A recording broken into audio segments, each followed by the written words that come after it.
Allez, on va faire le point, mes pirates adorés. Qu'est-ce que ça veut dire faire le point? Bien, si le point des pirates, évidemment, si votre conjoint est en phase 3 déjà de votre couple, c'est-à-dire la phase d'exploration, si vous avez été coincé en phase 2, la phase de sécurisation, vous êtes encore dépendant, puisque vous avez été pendant longtemps co-dépendant avec votre conjoint, lui ou elle en est sorti, et vous êtes un peu à la traîne, et vous savez que ce moment de vie du couple, quand vous êtes ensemble depuis 5, 10, 15, 20 ans, peut être fatal. Vous avez des amis, des personnes, des connaissances qui ont divorcé à ce moment-là.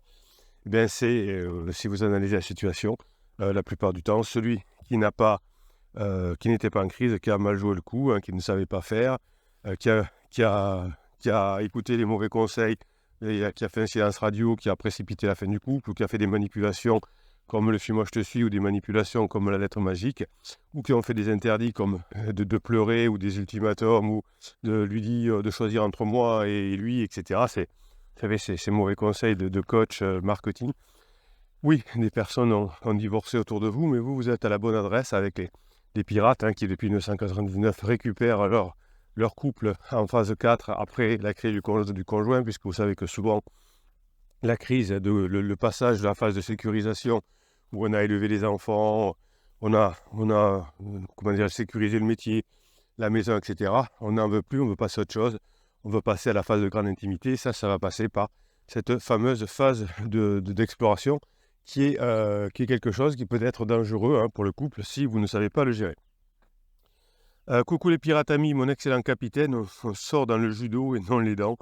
Le processus, rien que le processus. Oui, il a raison, Grinta Jones le kiffe. Il a raison. La philosophie des arts martiaux, hein, c'était la formation de cette semaine. C'est la formation de semaine. Vous savez que chaque semaine, je vous sors une formation.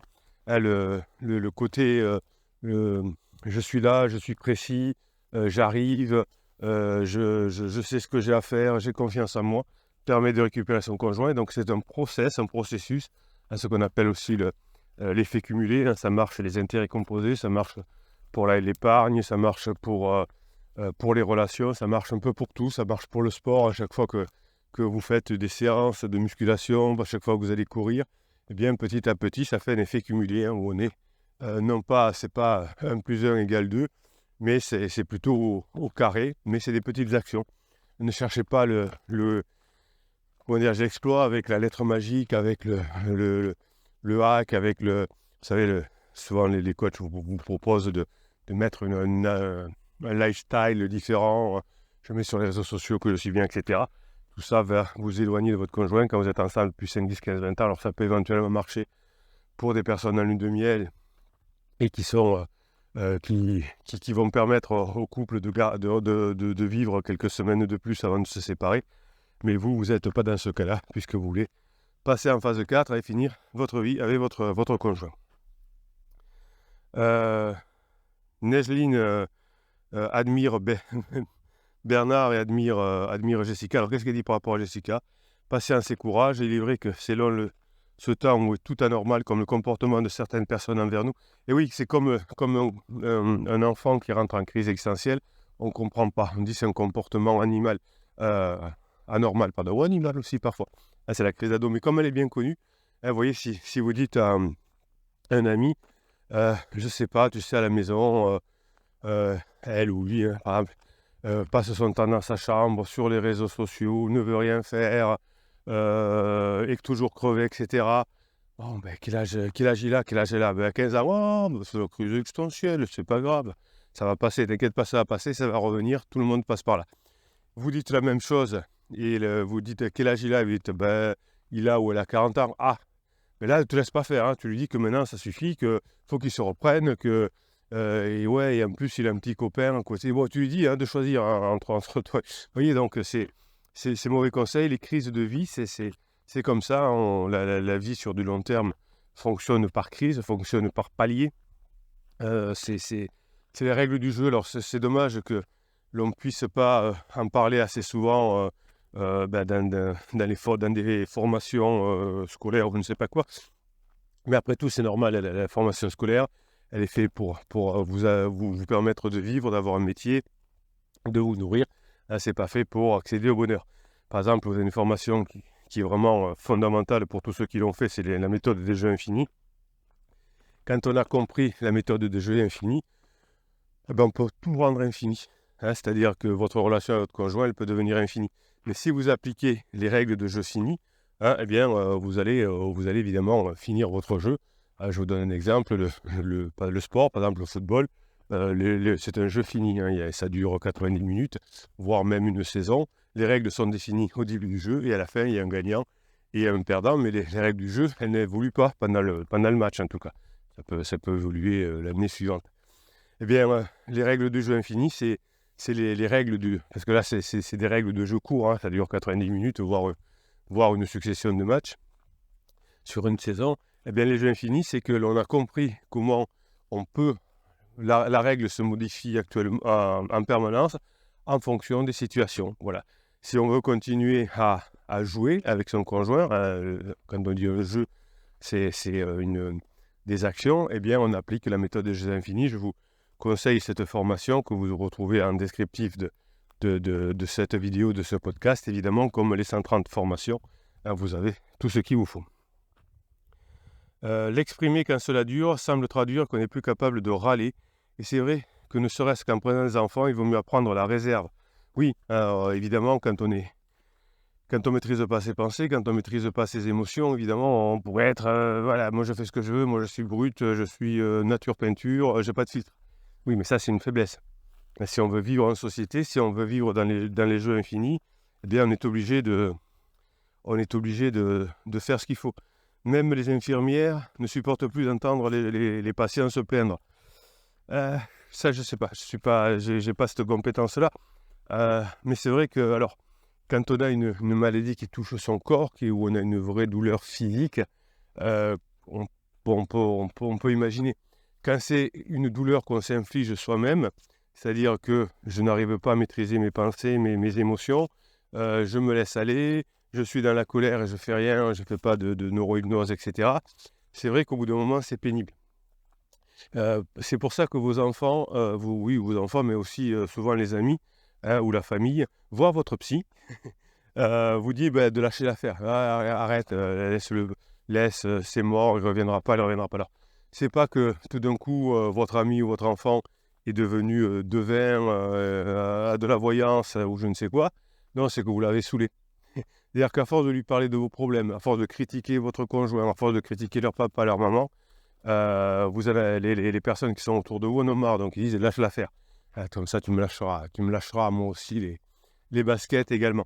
Donc voilà, c'est pour ça que souvent, même les psys, ils en ont tellement marre, c'est-à-dire qu'ils ne trouvent pas de solution à vous proposer, donc ils disent lâchez l'affaire, c'est mort, etc. Ils ne savent pas faire, donc ils vous disent c'est mort. Quand on fait un coaching avec le capitaine, je ne vous dis jamais c'est mort ou c'est pas mort. Je vous dis voilà, si vous faites ça, voilà, quelle est la probabilité que vous avez qu'il se passe ça. Si vous faites ça, il y a tout ça, et vous prenez vos décisions. Vous prenez vos décisions, des fois vous dites même, je ne veux pas que vous soyez dépendant du capitaine. Vous dites, mais quelle formation je prends, Bruno? Vous avez dans chacune des formations, dans le catalogue des 130 formations, vous avez un descriptif, il y a marqué ce que vous trouvez dedans, etc. Mais il ne faut pas que vous soyez dépendant du capitaine comme vous avez été dépendant de votre conjoint pendant un moment. Moi, je vous aide, je suis un passeur, je vous permets de retrouver votre couple, et après, vous passez de l'autre côté et vous vivez. Alors, il y a toujours des pirates qui sont passés de l'autre côté, qui ont récupéré leur conjoint et qui viennent faire un coucou dans les lives de la semaine, dans des commentaires, pour dire, allez, lâchez rien, moi aussi, j'ai eu la traversée du désert, maintenant je suis en phase 4 et c'est génial, bossez sur vous. Bon, voilà, mais la plupart des pirates, quand ils ont réussi, ils passent de l'autre côté, et puis c'est très bien comme ça.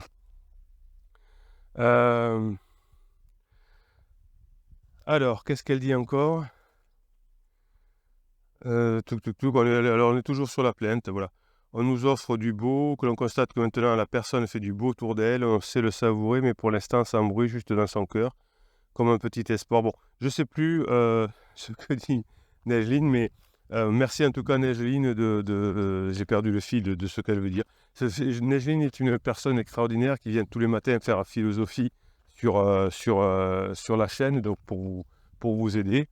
Donc allez lire, voilà, là elle dit admiration de Bernard, particulièrement que le couple a réussi à progresser sur la chaîne ensemble. À vous deux, longue vie, bravo.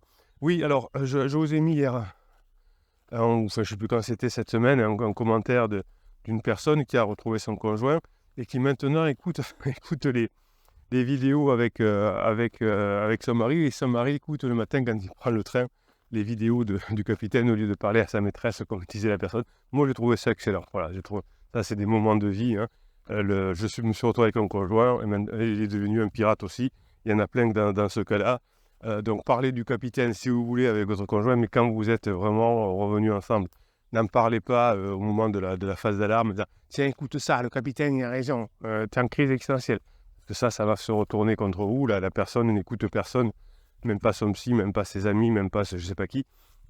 Donc, elle ne va pas écouter quelque chose que vous lui imposez, puisque, comme par définition, vous n'êtes pas d'accord en ce moment, si vous lui proposez une vidéo A, B ou C d'un youtubeur A, B ou C, ben, il ne se sera jamais d'accord, puisque vous n'êtes déjà pas d'accord entre vous. Moon Pirate, qu'est-ce qu'il nous dit?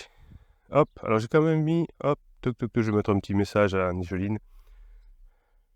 Je vous réponds, je sais pas.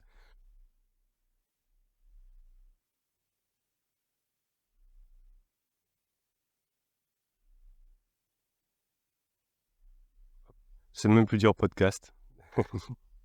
Bruno, on se calme. Hop, hop, hop. C'est l'avantage du podcast. Vous voyez, je vous parle tous les jours, je vous donne des infos, je réponds à vos commentaires. Mais je le fais là, je suis en train de promener mon chien, j'ai les idées claires, je peux vous aider. C'est l'avantage par rapport à une vidéo où c'est trop stéréotypé. Alors bon, vous savez comment je fonctionne, je ne mets jamais la chemise blanche et les 50 éclairages pour faire un marketing. Je vous parle comme je suis dans la vie de tous les jours, c'est pour ça que c'est aussi puissant. Ben là, comme depuis que je fais des podcasts, je peux être encore plus naturel parce que je suis en train de bouger. Vous savez, quand je fais des coachings, ce sont toujours des coachings audio. Et pourtant, je suis visuel parce que quand on est bloqué devant la caméra, devant une webcam, quand on boue, on a de l'énergie, on ne peut pas la dépenser. Hein, comme quand vous allez, je suis admiratif des psys qui passent la journée dans leur cabinet assis sur un canapé avec leur plaid sur les genoux, à écouter et sans bouger. Je suis admiratif. Moi, j'ai besoin pour donner du conseil, pour donner ma grinta, pour donner mon énergie, j'ai besoin de bouger. Hein, parce que récupérer son conjoint, c'est de l'action. Et c'est pas que rester sur place à écouter sur un plaid ou sur un canapé ou face à une webcam. En tout cas, c'est ma façon de faire. Donc, sachez que quand on fait des coachings ensemble, eh bien, je marche, je bouge parce que j'ai besoin de vous apporter toute mon énergie. Alors, Moon Pirate, qu'est-ce qu'il dit? Coucou la team, petite question. Est-ce que quand un down des criseux correspond souvent à une prise de tête avec pansement, par exemple? Ouais, ça veut dire qu'il y a quelque chose qui ne m'a pas plu. Donc, ça peut être la prise de tête avec un pansement, un client. Donc, c'est une frustration. Voilà, ça peut venir de là. Criseux souvent en down, un lendemain de soirée, manque de sommeil et excès, oui, bien sûr. La tête dans les fesses, comme on dit. Mais cette semaine, pansement n'est pas en ville. En vacances, probablement bientôt rejointe par Cricri. Et criseux altère un très beau up de 24 heures. Notre relation est idyllique. Avec des downs pas cool du tout. Ben ça, c'est le principe de la crise existentielle. Il y a des hauts et des bas.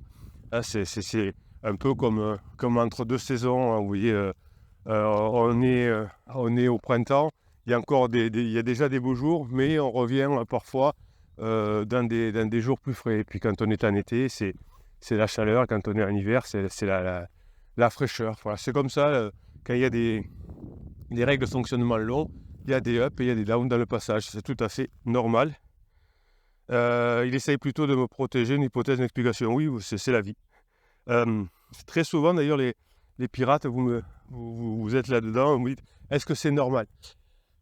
Oui, à part que vous soyez face à un psychopathe qui soit devenu tout d'un coup psychopathe, ou non, ça n'existe pas. Hein, on est psychopathe, on a des problèmes psychologiques, ou alors on a eu un vrai accident et on a ce qu'on disait à l'époque un pet au casque, donc en neurosciences.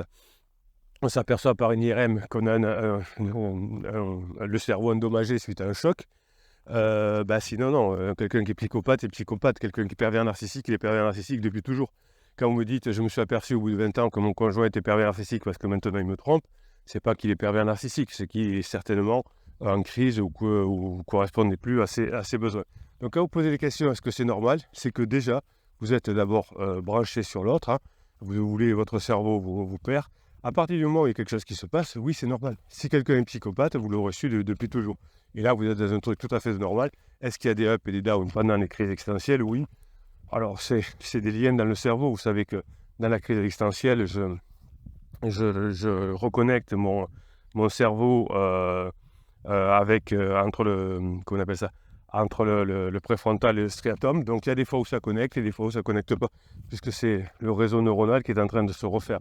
Et voilà, donc des fois, je sais pas, l'analogie, c'est que vous refaites votre maison. Eh ben, en ce moment, vous ne pouvez pas utiliser une de vos salles de bain parce que le plombier est à l'intérieur. Et puis demain, c'est l'autre salle de bain. Et puis après, c'est la cuisine. Vous voyez, donc vous refaites un peu tout le... Donc il y a des fois où la cuisine, vous pouvez vous en servir. Et des fois, vous pouvez vous en servir le temps qu'on coupe l'eau ou des choses comme ça. Voilà, c'est la bonne métaphore.